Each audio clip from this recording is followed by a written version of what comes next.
इस कहानी के लेखक हैं जयदेव चावरिया। रात के 8 बज रहे थे। जनवरी का महीना था, जिसके कारण ज्यादातर लोग अपने घरों में रजाई ओढ़े हुए थे। मीनू भी अपने घर में बैठे हुए टीवी देख रही थी। मीनू की उम्र 26 वर्ष के आसपास थी। अभी मीनू आराम से टीवी पर सास बहू का नाटक देख रही थी।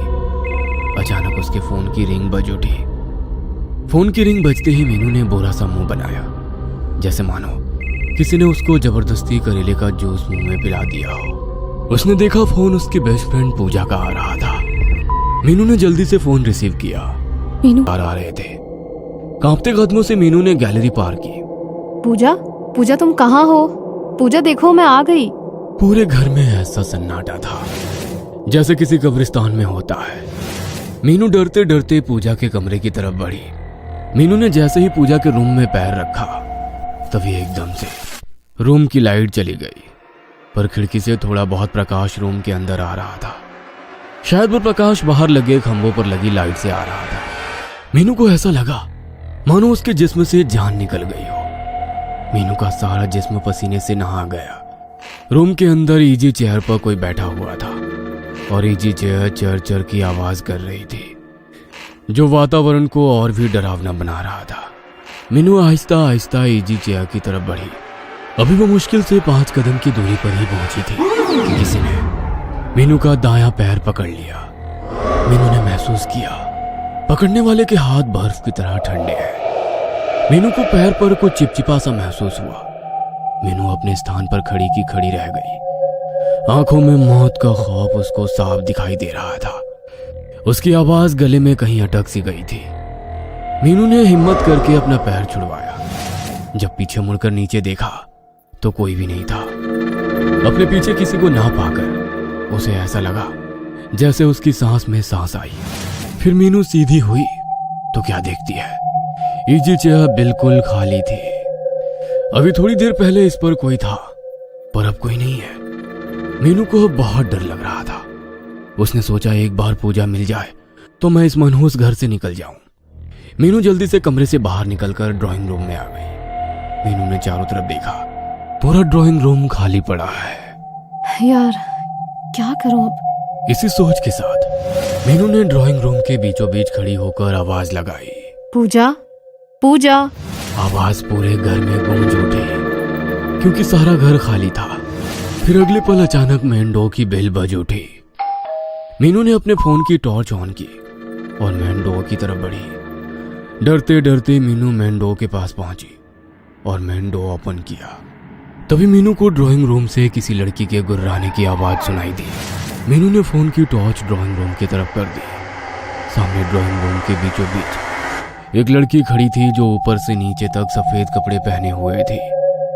मीनू ने जैसे ही उस लड़की को देखा तो उसकी आंखें फटी की फटी रह गई। एकदम से उस लड़की ने मीनू की तरफ दौड़ लगा दी। मीनू जोर से चीखी और डर के मारे अपनी दोनों आंखें बंद कर ली। अगले ही पल किसी ने मेन डोर ओपन किया और उसमें से एक युवक अंदर आया। उसने देखा मीनू दीवार के सहारे खड़ी है। उस युवक ने मीनू को आवाज दी, मीनू तुम चीखी क्यों? जैसे ही मीनू ने उस युवक की आवाज सुनी तो उसकी जान में जान आई। देव, तुम कब आए? जब तुम चीखी तभी आया था। मैंने सोचा पता नहीं क्या हो गया। मीनू ने काफी देर बाद महसूस किया कि ड्राइंग रूम में लाइट आ चुकी है। देव, यहाँ ड्राइंग रूम के बीचों बीच एक लड़की खड़ी थी। दोनों हाथ खून से सने हुए थे। वो लड़की मेरी तरफ भाग कर आ रही थी। तभी डर के मारे मेरे मुंह से चीख निकल गई। देव सारी बात समझते हुए बोला, मीनू क्या तुम पागल तो नहीं हो गई? आज के जमाने में कोई भूत प्रेत नहीं होते। मेरी बात का यकीन करो देव। कैसे करूं? इस दुनिया में भूत नाम की कोई चीज नहीं होती। देव, मैं भी नहीं मानती थी कि भूत प्रेत जैसे कुछ होते हैं, पर आज मैंने अपनी आंखों से देखा और खुद महसूस किया इन सब चीजों को। पर मीनू तुम यहाँ पूजा के घर क्या कर रही हो? मीनू ने देव को फोन पर हुई पूजा के साथ सारी बात बता दी, जिसे सुनकर एक बार तो देव भी परेशान हो गया। उसका भी दिमाग काम नहीं कर रहा था, क्योंकि जितना देव मीनू को जानता है उस हिसाब से मीनू भी भूत प्रेत में विश्वास नहीं करती थी। देव कुछ सोचते हुए बोला, मीनू तुमने पूजा का फोन ट्राई किया?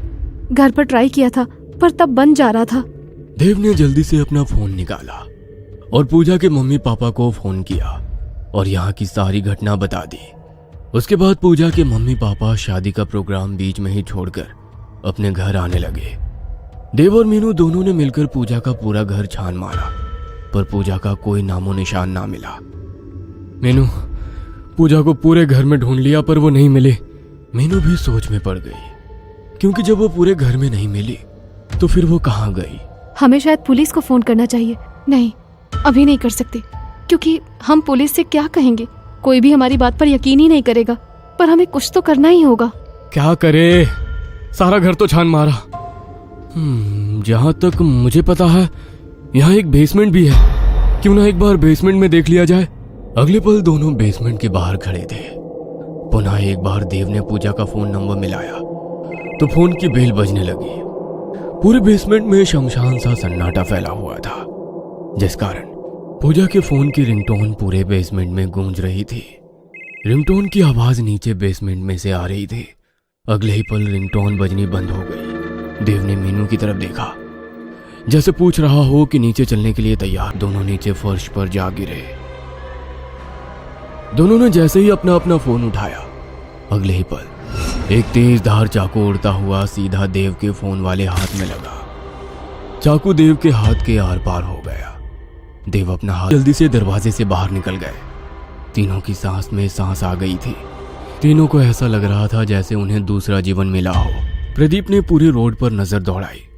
दूर दूर तक न चिड़ी का बच्चा दिखाई दे रहा था। प्रदीप जल्दी से घर के अंदर गए। जन्मदिन था। वह जन्मदिन बिल्कुल भी नहीं मनाना चाहती थी, क्योंकि उसके मम्मी पापा को गुजरे 1 महीना बीत गया था।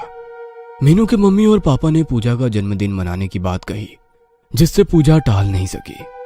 सब लोग इसलिए पूजा का जन्मदिन मनाना चाहते थे ताकि पूजा को उसके मम्मी पापा की कमी महसूस ना हो। पूजा को कहीं ऐसा ना लगे कि वो इस दुनिया में अब अकेली है। रात के 8 बजे पूजा ने केक काटा और बारी बारी सबको थोड़ा थोड़ा केक खिलाया। केक काटते समय पूजा की आंखों में आंसू आ गए थे। शायद उसे अपने मम्मी पापा की याद आ गई। 10 बजे तक सबने खूब नाच गाना किया। फिर 10:30 बजे सब लोग अपने अपने घर चले गए, केवल मीनू को छोड़कर, ताकि वो पूजा के साथ मिलकर उसका काम में हाथ बटा सके। पूजा सिंक में बर्तन धो रही थी और मीनू बर्तन को कपड़े से साफ कर रही थी। पूजा खुश दिखाई दे रही थी कि उसे मीनू जैसी दोस्त मिली, जो उसके बुरे समय में भी उसके साथ खड़ी है।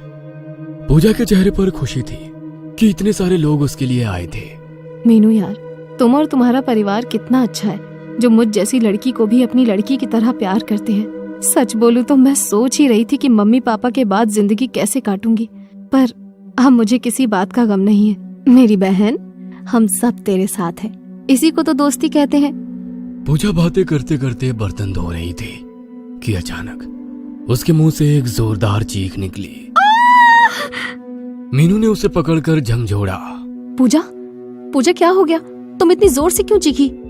पूजा ने अपने दोनों हाथ ऊपर किए, जिसे देखकर मीनू की भी चीख निकल गई, क्योंकि पूजा के दोनों हाथ खून से सने हुए थे। कोई नुकीली चीज बर्तन साफ करते समय चुभ गया था। अगले ही पल फ्लैट की लाइट चली गई। दोनों पहले ही डरी हुई थी और अब कुछ ज्यादा ही डर रही थी। तभी फ्लैट का दरवाजा खुला और एक साया अंदर आया। एक डरावनी आवाज उसके मुंह से निकली, आई एम बैक। हमें छोड़ दो प्लीज। हाँ, हमने तुम्हारा क्या बिगाड़ा है? हमें छोड़ दो। साया धीरे धीरे दोनों की तरफ बढ़ रहा था। उसके हाथ में 2 चाकू थे। पूजा और मीनू का दिमाग जैसे जाम हो गया। दोनों अपनी जगह से हिल भी नहीं पाए। अगले ही पल साया उनके बिल्कुल पास आ गया। उसने दोनों चाकू से पूजा और मीनू के पेट पर घोंप दिया। दोनों के मुंह से खौफनाक चीख निकली और दोनों नीचे फर्श पर गिर गई। अगले ही पल पूरा फ्लैट लाइट से जगमगा गया। पूजा वो मीनू ने अपने पेट पर हाथ मारा तो देखा पेट पर एक छोटा सा भी निशान नहीं था। पूजा और मीनू ने एक दूसरे को देखा। जीवित देख दोनों की सांस में सांस आई। अगले ही पल फ्लैट में एक आवाज गूंजी, हाँ, तो दोनों को कैसा लगा डर? पूजा और मीनू ने जब देखा तो आंखें फटी की फटी रह गई। सामने देव खड़ा था। क्या तुम्हें आता है ये सब करना? मुझे सब पता चल गया, तुमने कैसे अपनी मम्मी पापा को मारा। पूजा, पहले तुमने मीनू को फोन किया, उसके बाद तुमने मुझे यकीन दिलाया कि आत्मा सच में होती है। और सच में मुझे यकीन भी हो गया। तुमने अपनी मम्मी पापा को ऐसे मारा जैसे मानो किसी आत्मा ने उन्हें मारा हो। तुमने मुझे इस बात का गवाह बनाया ताकि मैं पुलिस को बता सकूं कि ये सब किसी आत्मा ने किया है। मुझे बस ये बात जाननी है कि तुमने क्यों अपने सगे माँ बाप को मारा। पूजा बोलो। मेरे बाप ने अपनी रखेल के साथ मिलकर मेरी माँ को ऐसे मारा कि सबको लगे ये सब एक दुर्घटना है। मेरी मम्मी ने छत से कूदकर खुदकुशी की।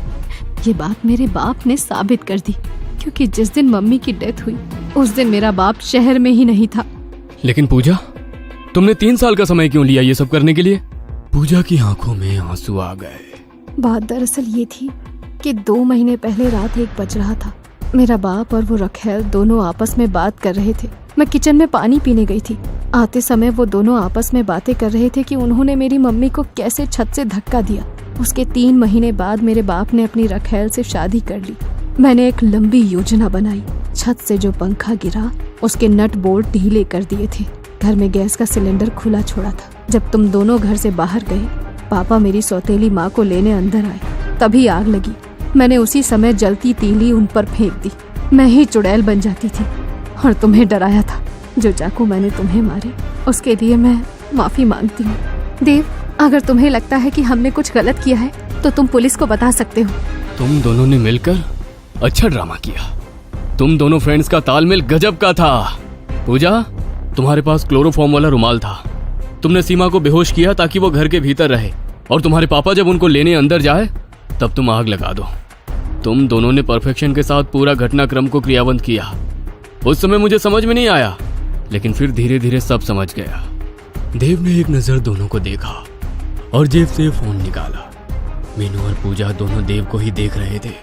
देव ने फोन मिलाया। कितनी जल्दी आओगे? अगले ही पल देव ने फोन काट दिया। अगले ही पल दरवाजे से एक आदमी अंदर आया। सर, ये आपका पिज्जा। अरे, अब हम तीनों दोस्त हैं, फिर मैं कैसे तुम्हारा साथ नहीं दूंगा? हाँ। दोनों ने देव को गले लगा लिया। ये कहानी आपको अच्छी लगी हो तो हमें सब्सक्राइब करें। हमारा इंस्टाग्राम और फेसबुक पेज जरूर फॉलो करें। और हाँ दोस्तों, सब्सक्राइब करना भूलना मत।